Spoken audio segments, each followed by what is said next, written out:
All right, let's dive into a classic story. One you might have heard before, but it's got a lesson that is absolutely timeless. It's the fable of the elephant and the ants. At its core, this is a tale that really pits the massive against the minute.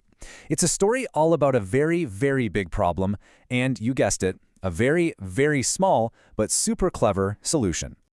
So let's set the scene, shall we? Let's meet our antagonists. And this is a dynamic you might recognize. In this particular forest, there was one guy who let his size and his power go completely to his head. So our story kicks off with this huge and incredibly proud elephant. I mean, he was the biggest animal anywhere near there, and he made absolutely sure everyone knew it. And look, this wasn't just a case of him being a little arrogant. No, the story is very clear on this. He actually loved bullying smaller animals. It was like his favorite thing to do. He even had this whole routine down. Every single day, he would go out of his way just to find the anthill. And what did he do when he got there?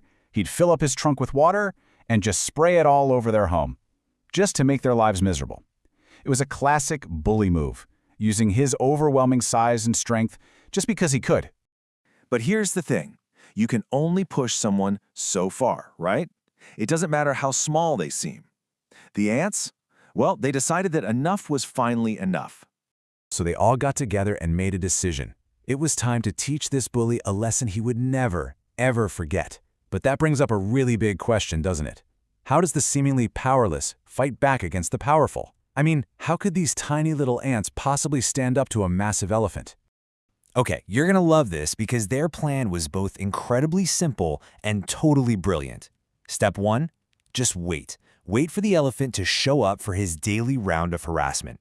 Step 2, the moment he lowers his trunk, a few of the bravest ants would crawl right up inside it. And step 3, start biting him from the inside out. And with that plan ready to go, the ants set the stage for a very, very painful lesson.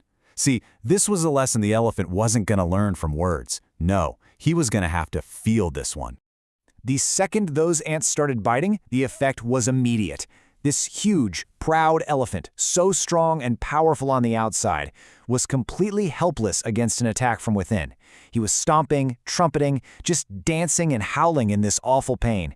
Suddenly, all that size and strength, it was totally useless. And here is the key. How many times did this need to happen for the message to finally sink in? Just one.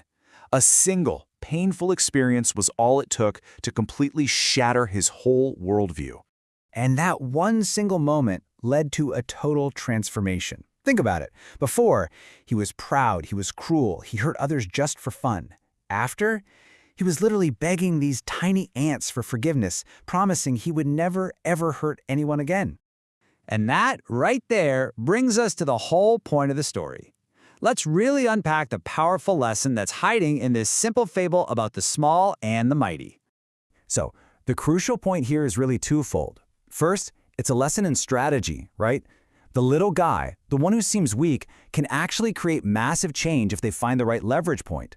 The ants didn't try to fight the elephant's strength head-on. They went for his vulnerability. And second, it's a huge reminder about respect. Being arrogant often comes from underestimating others. And this story shows you exactly why that's such a dangerous mistake to make.